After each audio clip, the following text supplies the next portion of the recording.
Sveiki visi, mano vardas Gina ir šiandien jums pristatysiu pačią naujausią Rašytojų sąjungos leidyklos knygą Visi mūsų tviskantis dangus.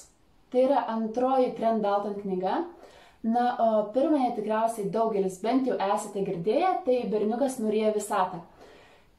Buvo tapęs bestselleriu, tad ir šiai naujausiai knygai yra iškelta milžiniška kartelė. Ir visų pirma, norėčiau atkreipti dėmesį į šio romano viršelio grožį, kuris tikrai atsispindi ir viduje. Na, o apie ką pati knyga?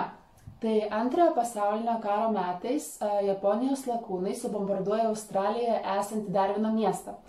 Ir pagrindinė veikėja 12 metų mergaitė Molly lieka visiškai be tėvų našlaitė ir ruošiasi į savo, galima sakyti, gyvenimo kelionę surasti raganių ilgą švarkių Bobą, kuris prakeikia ir užkerėjo jo šeimą. Ir galiu sakyti, kad būtent čia ir atsiskleidžia autoriaus meistriškumas bei talentas ir žurnalistinis darbas, nes jis sugeba taip smulkmeniškai aprašyti visiškai skirtingus ir gana nesusijusius dalykus. Tai Australijos gamtovaizdis, Japonijos folkloras bei karo technika.